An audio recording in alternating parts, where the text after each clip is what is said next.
today's session, a Google file system, right? The file system which is defined and developed by the Google for their own purpose. So now, let us see what are the design assumptions that they made before implementing it, and what way they have implemented. So these all things we will discuss in our today's class, right?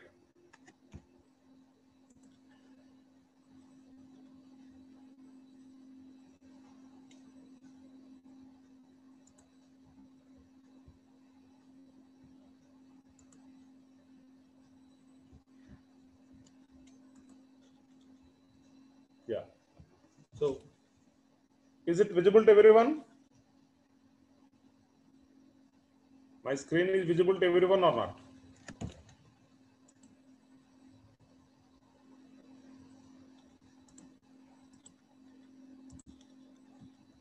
Anyone ask?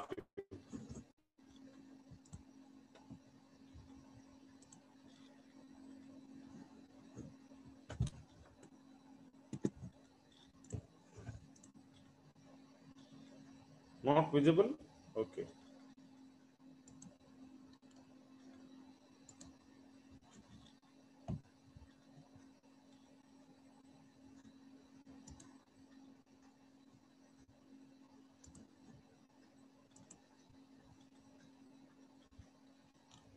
Now,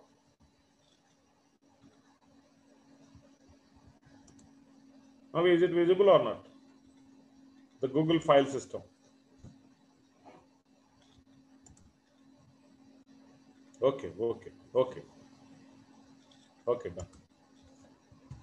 But because I don't know whether it is visible to you or not, that's why I'm repeating number of times whether my screen is visible to you or not. Otherwise, what happens? It becomes boring for you.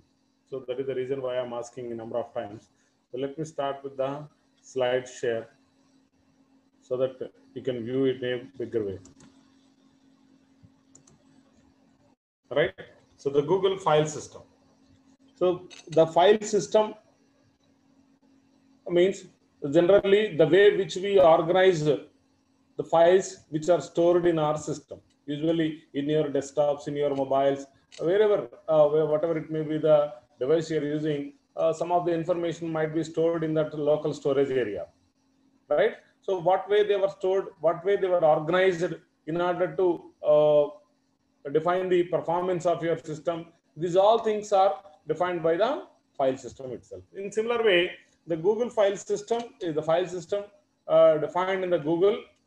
Okay, so it is a proprietary distributed file system designed and developed by Google for its own purpose. For its own purpose, it is having certain limitations, right? So before going to discuss in detail about Google file system, first let us start what are the design considerations that was assumed before implementing it. So Google has decided that we need to develop a mechanism through which we can store huge volume of data without purchasing the costly servers. Without purchasing the costly servers. That means whatever the resources that are available as of now, okay, with that they will try to develop a new system by utilizing the available resources. They would like to define a new system which can address all the problems so far they have identified while handling huge volume of data. So that is their main design assumption. Okay, so whatever the resources, that means cheap commodity hardwares, that means maybe it is a Pentium 3, Pentium 2, that means very lower configuration systems, even though they are available, with that also they would like to process, they would like to store the data, they would like to process the data in an efficient way. In such a way, they have to develop the system. That is the first assumption that they made before developing this GFS, Google File System. Sometimes file system. So these are the shortcuts: GFS, Google File System, Google FS. So whatever it may be, the name that you may call it. Okay. So that is the first assumption, because the reason behind that is, as day by day, the data which it is going to keep is grown up in a drastically. It is grown up. That means every day the Google is supposed to store huge volume of data, because there are number of files that are going to be added continuously. Okay, so in that case, keeping all these files in a single system or single server or a number of servers, it is a difficult task for them. It becomes a difficult task, right? So how long we can add high configuration servers to the existing servers, so that the newly generated data is going to be accommodated? It is a big question for them. So as an output of that question, after brainstorming that question, so these are some of the assumptions that they made. Based on these assumptions, based on these considerations, the Google people have developed Google File System, right? So in the first assumption that they made is, we cannot purchase n number of highly configured servers day by day, or yearly or monthly, depends upon our requirement. Because over a period of time, what happens is, even though we continuously purchase highly configured systems also, still we are unable to accommodate still. And another important point is, we are unable to process. The processing becomes difficult task if we continuously increase the number of highly configured servers and all. So not servers, maybe it is storage areas. Simply you can think about data centers. Okay, so so that is the reason we need to develop a mechanism which utilizes the available resources, and then by using those resources, we are able to accommodate irrespective of the size of the data, even though it was drastically grown in a day by day, and we are able to process throughput, or the performance should be very high. So in such a way, we need to develop a system. So that is the first assumption that they made. And they are expecting large files, 100 MB to many gigabytes of files are going to be, sized files are going to be stored in their day-to-day activities. And whatever the mechanism which we are going to be implement, it supports large streaming rates and small random rates. Large streaming rate.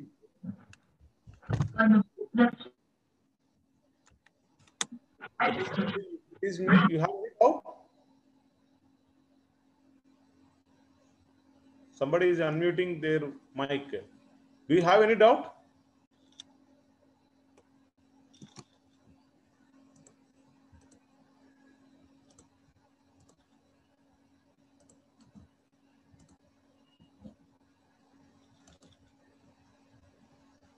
Shall I continue? Or you have any doubt?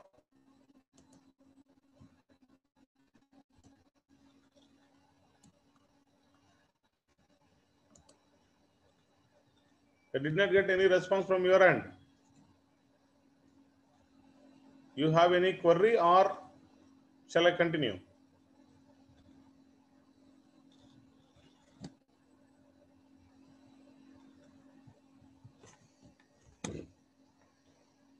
I don't know what is wrong with me. Okay.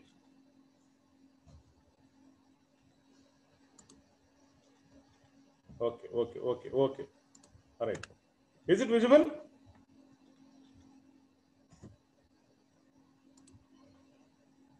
Is it visible? Okay. Right, done. All right. So large streaming rates and small random rates. Here, streaming rates means whenever, if you are reading a large file from the network, say for example, from the internet, if you want to download a movie, imagine, depends upon the size, how long it will take, how much time it takes to download the complete movie. Okay, it depends upon your bandwidth capacity and the streaming capacity, right? Suppose sometimes when I am giving lecture, you may not hear clearly. Sometimes it may be blurred. Okay, so what happens in that case? Yeah, because of your network issues, you are unable to listen me, or you are unable to listen my voice clearly, right? So there's the streaming problem.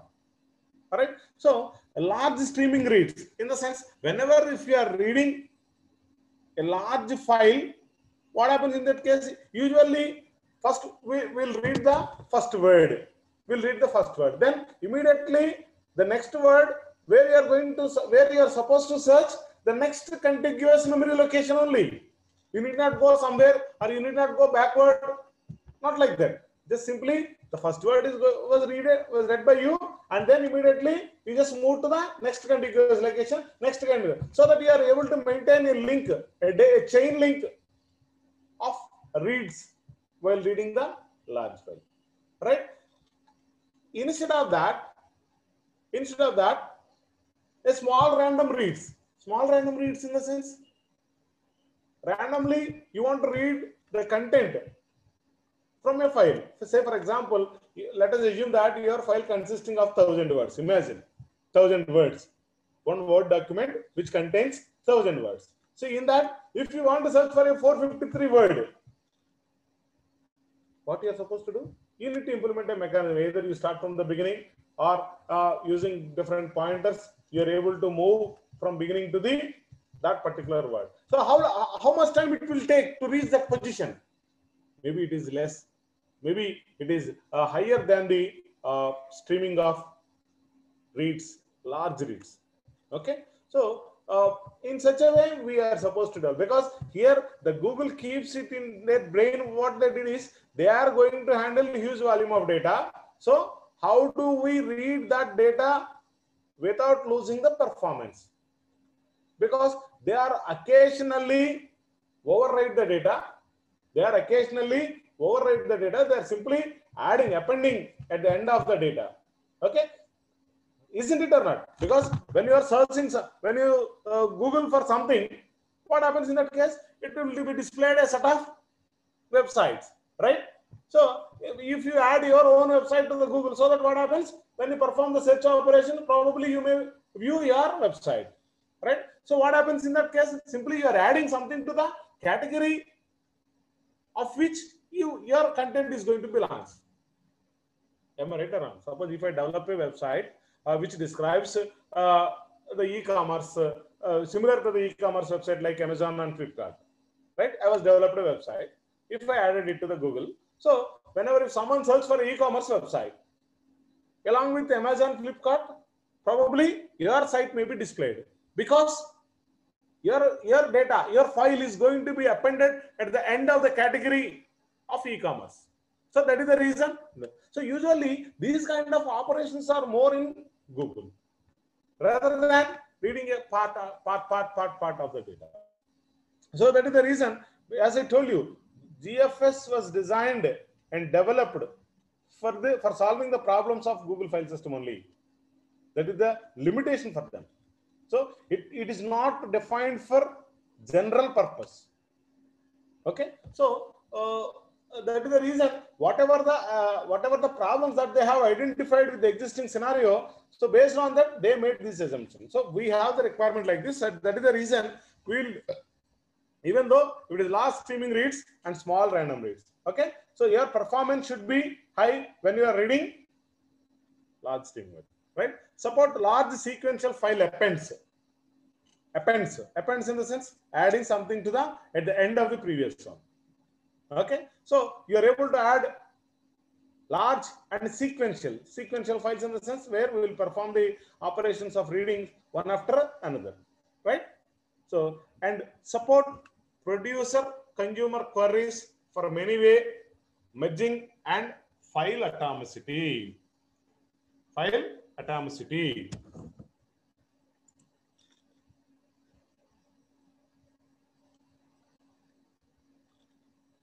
All right. So in such a way, producer consumer queues in the sense, okay, we are going to produce something. the consumer is going to be receive something, right? In such a way, they are supposed to be developed. Okay, don't worry about it. We will see in detail how it is going to be implemented rather than design issues. Okay, first these are the goals that they did, and sustain high bandwidth by writing data in bulk. Bandwidth here itself, bandwidth means moving the data from one place to another place. In their context, bandwidth is simply moving the data from one place to another place. So even though if your data is bulk, huge in size, you are able to transform it from one place to another place using high bandwidth. That means it should be high. The transfer rate should be high, irrespective of the size of the file. That is more important, right? And many concurrent appends to the same file by multiple clients. So whatever the system that they are going to be developed, that allows concurrent access. Concurrent access in the sense, simultaneously different clients in data DBMS. You might have studied about the concurrency control, where multiple users can perform the same operations on it, on a single object at the same time without losing the atomicity. There you might have studied about acid properties, atomicity, consistency, isolation, and durability. Okay, so here also, even though multiple people are trying to update the same content, it should be allowed. Okay, need efficient implementation of well-defined semantics. Semantics in the sense meanings. So here efficient implementation should be required while allowing concurrent access. Okay, and high sustained bandwidth is more important than latency. Latency means the time it took to respond. Suppose if someone made a request to you, okay, you may give your response after 1 minute or after 2 minutes, after 3 minutes. Okay, whatever the time gap that exists between request received and request response. So that is what we are called as a latency. So in majority of the cases, suppose if you are downloading a movie, what you are expecting, so you want to download at any way, the movie is supposed to be downloaded. Okay, probably it may take 1 hour or half an hour or 45 minutes. You don't bother about it, but what you are expecting, yes, I want to download the movie because I want to watch it. So I want to watch it. So that is the reason always I'm focusing on when it will be downloaded, when it will be downloaded, rather than how much of time it takes to download. Okay, so these are the basic assumptions that they made. So all these points, by observing all these observations, what you could understood is here Google file system wants to process huge volume of data in an efficient way. So in order to implement such kind of mechanism, they were developed one concept called as Google file system, which is a proprietary distributed file system. Now let us see how this GFS is going to address all these problems. Okay, all these in an effective way. Hope you all understood. Is it clear to everybody or not? Any one of you? Is it clear or not?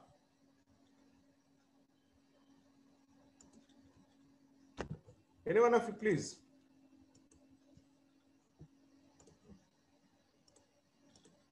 Because it is very important, very important in order to understand our Hadoop distributed file system. Okay, because which is also similar to this, but it was developed for general purpose. So in order to understand the mechanism of Hadoop, one should understand the functionality of GFS. So that is the reason I was focusing much time on explaining the assumptions that are made by the Google team. Now, so what way the interface is supposed to be developed? The Google file system interface is developed is, the Google file system does not provide a POSIX interface. POSIX interface in the sense portable operating system interface defined by IEEE. Defined by IEEE. So just it defines the standards between operating systems is called as POSIX. But here it is not. It was not defined based on POSIX. It was defined their own way. That is, the interface resembles standard file system in an hierarchical directories and path names only. So they were developed the file system which follows the hierarchical directory structure, and by using path names they are going to be addressed. Okay, so this is the mechanism that Google file system has implemented. It was not defined as per the POSIX norms. Okay, so it allows you to perform the basic operations like create, delete, open, close, read, and write, whatever the fundamental operations that you can perform on a file. So all the files you are able to perform on it. And moreover, a snapshot, what you can do with the Google file system is you can take a snapshot at any given point of time regarding your files, because continuously we are adding the data to the existing one. So what happens in that case? The original copy is going to be modified. So if you want to take a snapshot of the status of your file, yes, it is possible. And record append, multiple clients to append data to the same file concurrently, as we have discussed previously. The interface will provide you to append continuously the data in a concurrent way. In such a way, the interface of the Google file system was developed. And now let us see the architecture of the Google file system. Okay, here you need to remember an important point before going to discuss about this one is, you just observe this diagram. Is it visible to everyone, or can I zoom it? Don't worry about the text which is present in the boxes. Are you able to view the diagram or not? Are you able to view the diagram or not? Any one of you?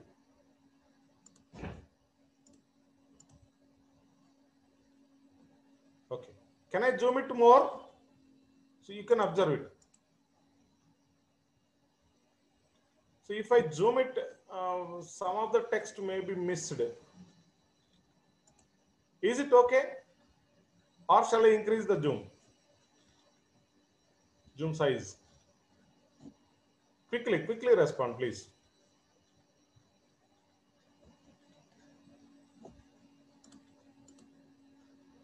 Enough. Okay, done. Okay.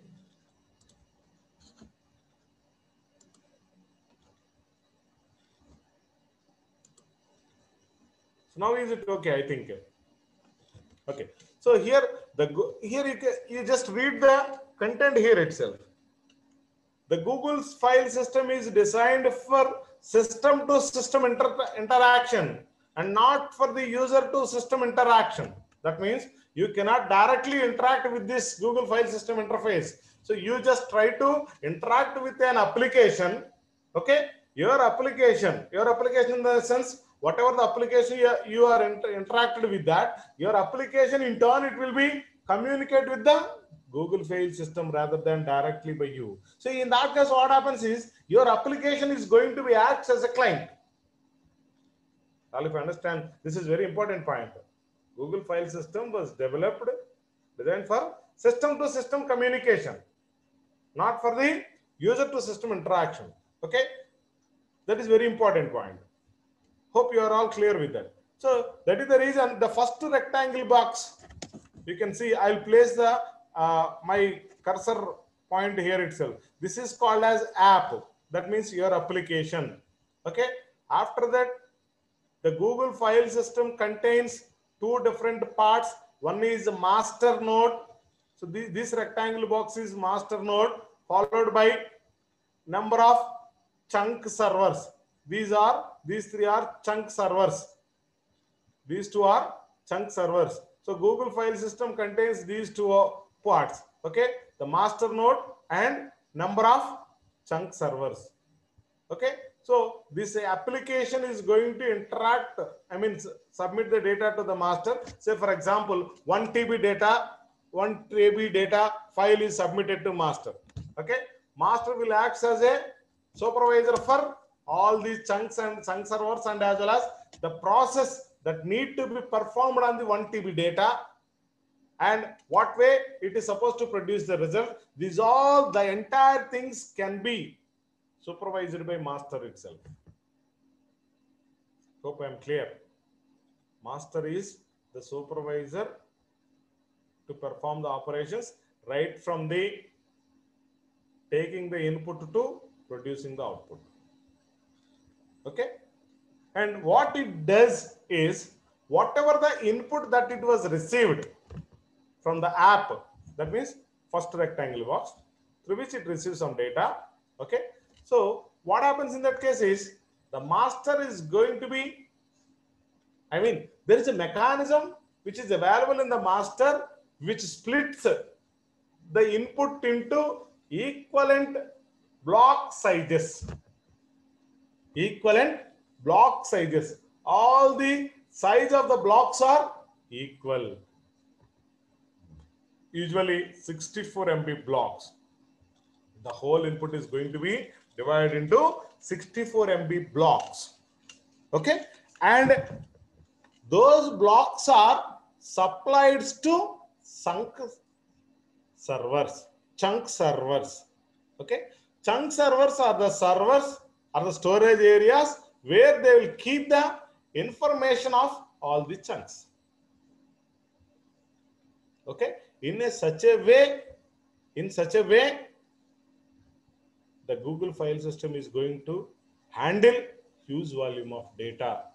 That means directly, whatever the data which it is going to be processed will be split it into equal block sizes, and those blocks will be supplied to the chunk servers or a cluster of servers. Okay. As I told you very beginning in the first class, how the Hadoop is working. There, while discussing Hadoop, I told you an example like, we'll make all the computers in our lab 1 as a cluster. Similarly, lab 2 is another cluster. That means cluster in the sense group of similar items. Cluster means grouping of similar items. So in of lab 1, whatever the number of systems that we have, all those systems will act as a cluster. And another important point you are supposed to remember is, all the cluster sizes need not be same. That means lab 1 may have 60 systems, lab 2 may have 50 systems only, lab 3 may have 100 systems only.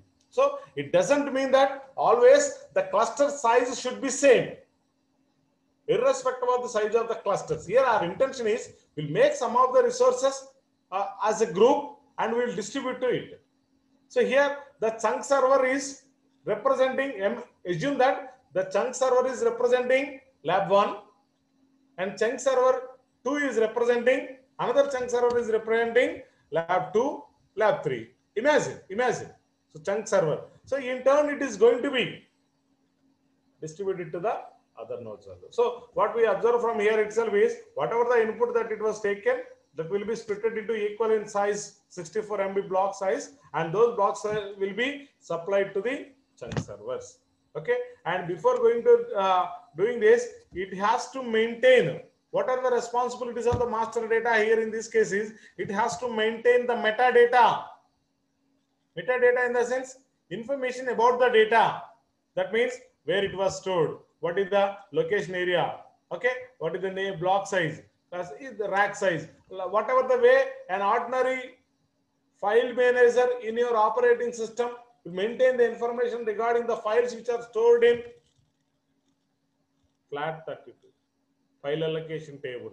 You might have heard about in operating system concept subject. There you might have studied about this file allocation table concepts and all, process synchronization, process management, PCA blocks. Okay. So while discussing those concepts, your faculty members may explain about this file allocation table, which maintains the information regarding all the files which are stored in your operating system. So in the similar way, it has to maintain in-memory metadata. Okay, it maintains the complete information regarding the chunks and the tables, how they are mapping with one another. Okay, these all things are maintained in the master.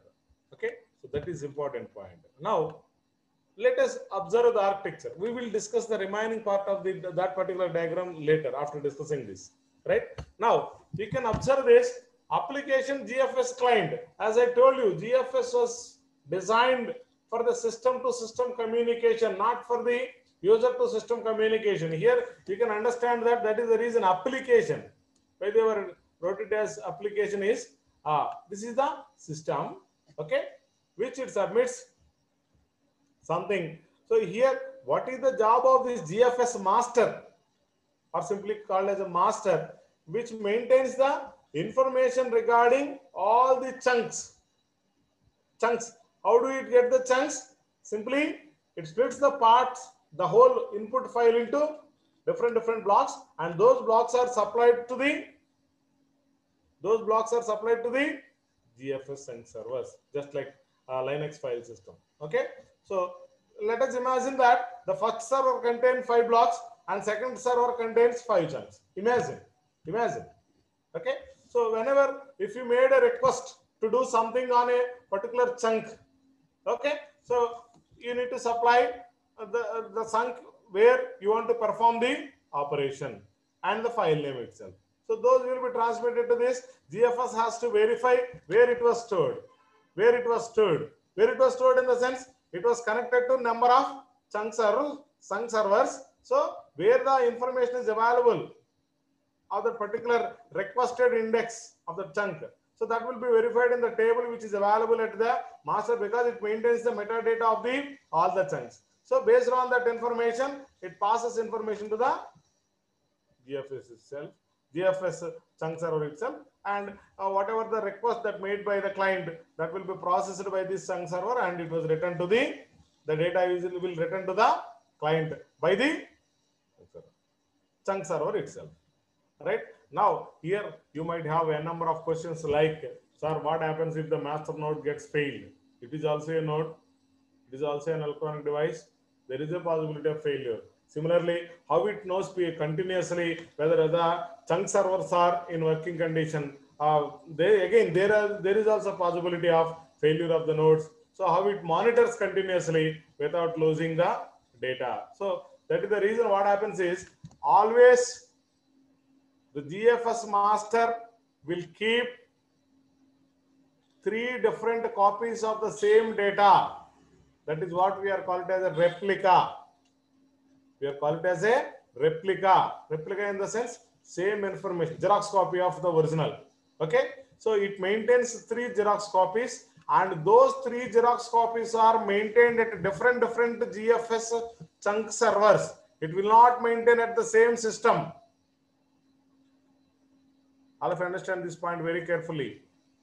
GFS master will maintain or will keep 3 different replicas which are stored in different chunk servers. Okay, for example, imagine here here only we will represent only 2 chunk servers. Imagine these dots are also representing the 3rd chunk server. So this first chunk is going to be replicated, and that will be placed in these 3 chunk servers. Why it did like that is, suppose if the first chunk server gets failed while processing this requested chunk, what it has to do? If it was not maintained the replicas, what happens is, until the chunk server gets activated, okay, the whole task is in pending. It is unable to process it, because the chunk which is available at only 1 copy in this particular first server, if it was failed, it is unable to process. So it has to wait until it's restored. So in order to avoid such, because it is going to process huge volume of data and it is going to be operated on clusters of systems. So that is the reason each and every time, because there is a vast possibility of getting failures. It is not an exception. It is most common thing. When we are handling thousands of systems, failure of 1 or 2 systems is not an issue. So you cannot avoid it. So anyway, you have to be. whatever the way that we are living with COVID-19. So you cannot avoid it. So you need to be take care of yourself, how you are keep away from the COVID-19. In the similar way, here also, anyway, there is a possibility, definitely, there is a collapse in the systems. Even though the systems are collapsed, even though the chunk servers are collapsed, the process should not be stopped.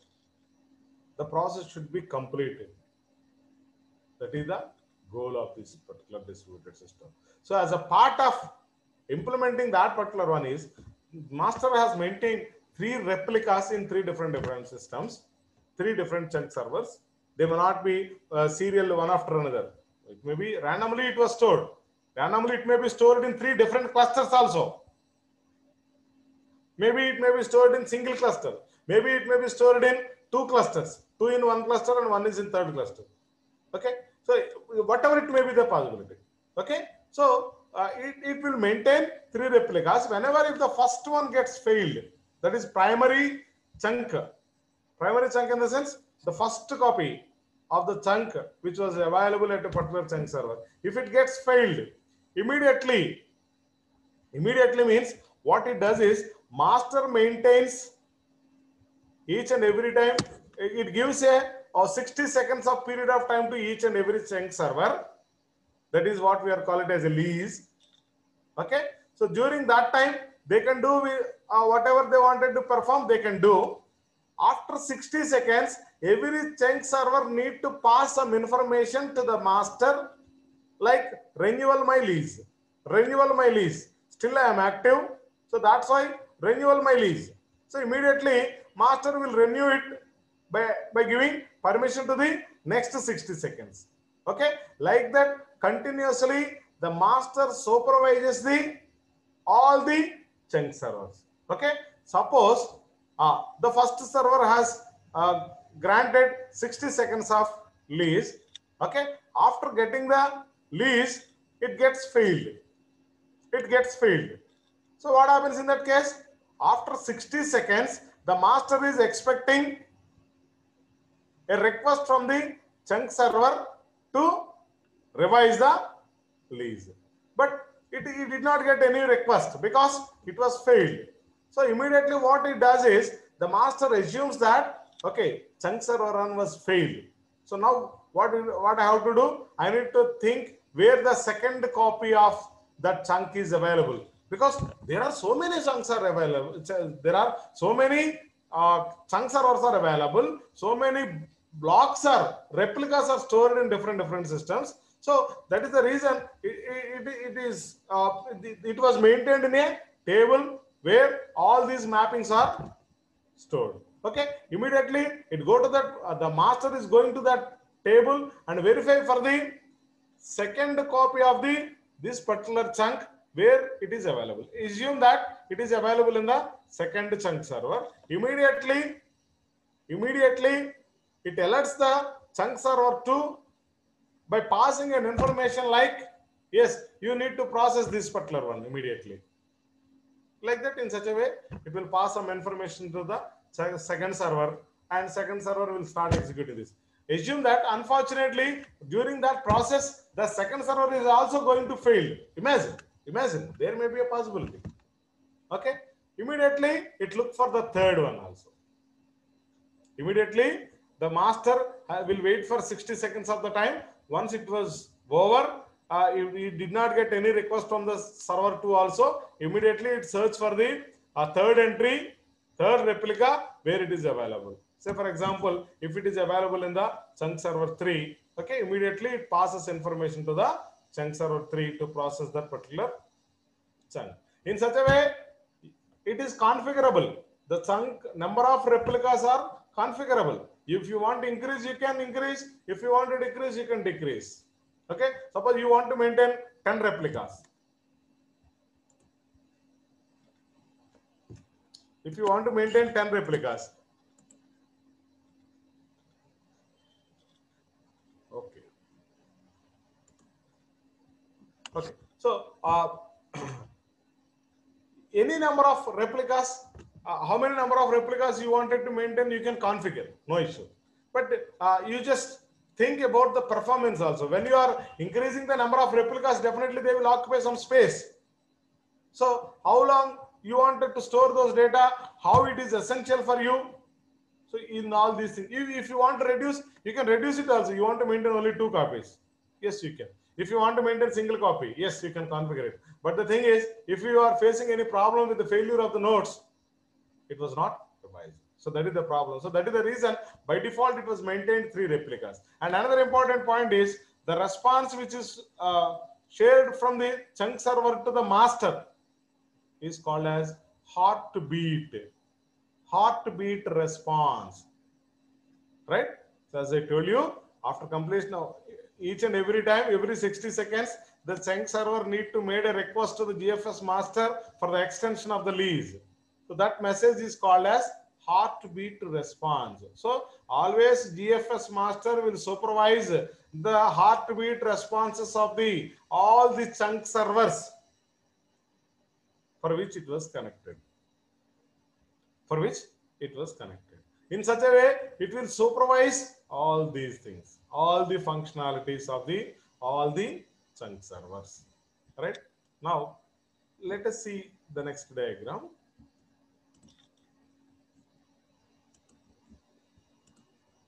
Now, you can observe this diagram. So, the first chunk server will keep the information of this is file 1. You may not read the text because it was blurred while copying that image from the Google. It was blurred. So, sorry for that. I'll read the text carefully, but you just observe it. This first block contains file 1 and chunk 1. That means it contains the information from the file 1 of the chunk 1, and it also maintains the same file chunk 2 also, and the third one is file 2 chunk 1.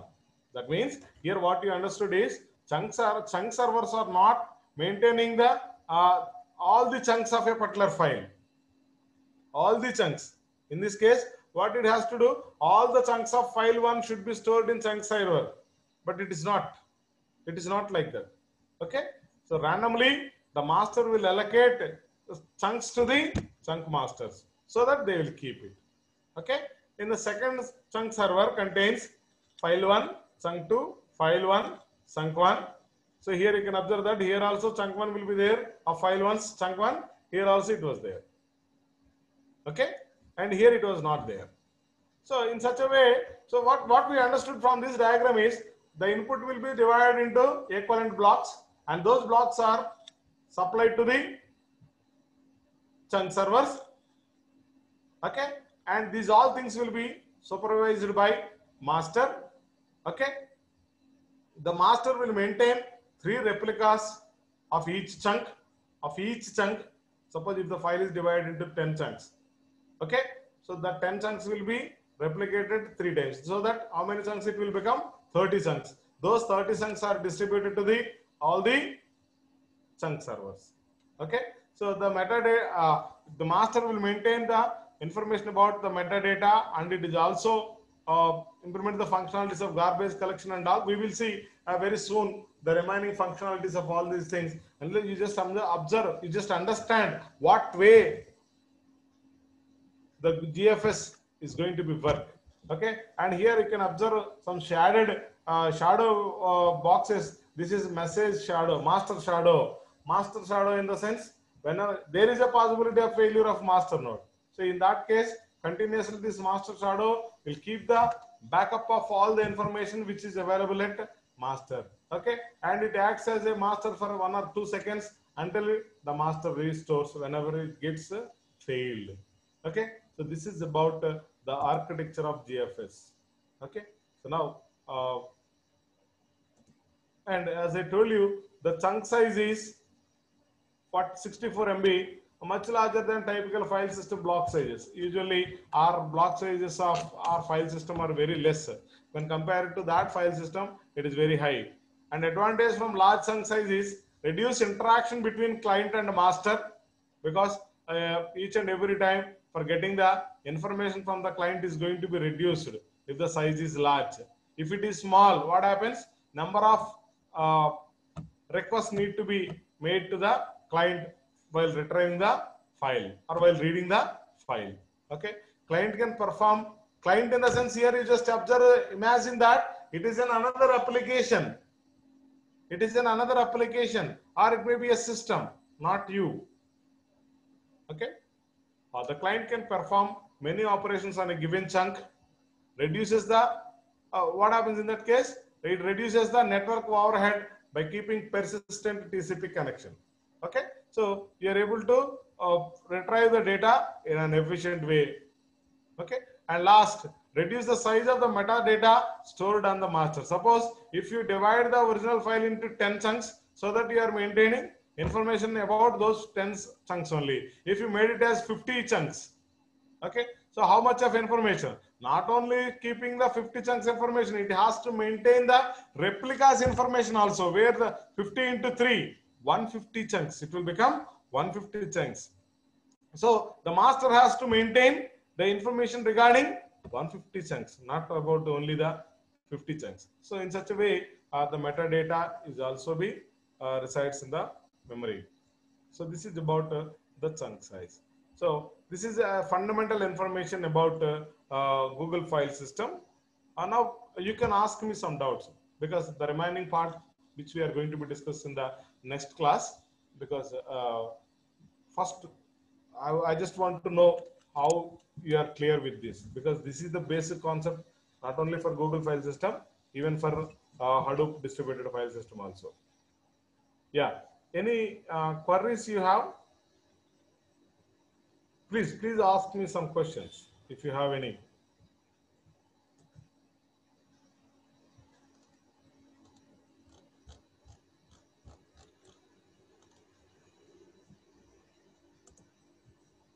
Any questions?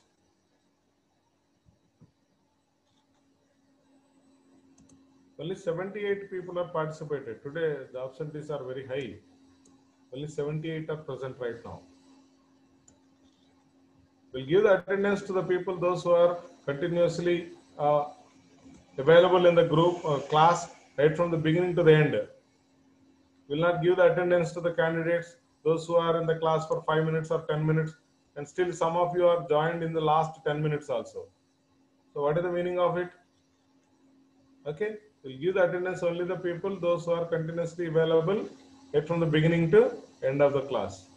Of course, due to technical problems, you may log out for 1 or 2 minutes. It's not an issue, because another faculty member is continuously watching how many of you are in, how many of you are out, how many of you are coming late. These all things are supervised, and even it was recorded also, because in the licensed Zoom version we are able to record everything.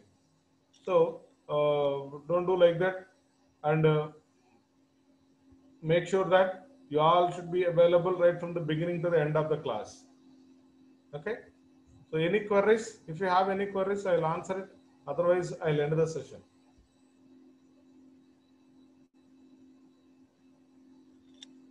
I don't know how many of you are active, because it is a post-lunch session.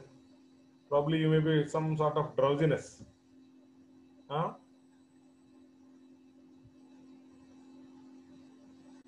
Who is Syed Ziauddin?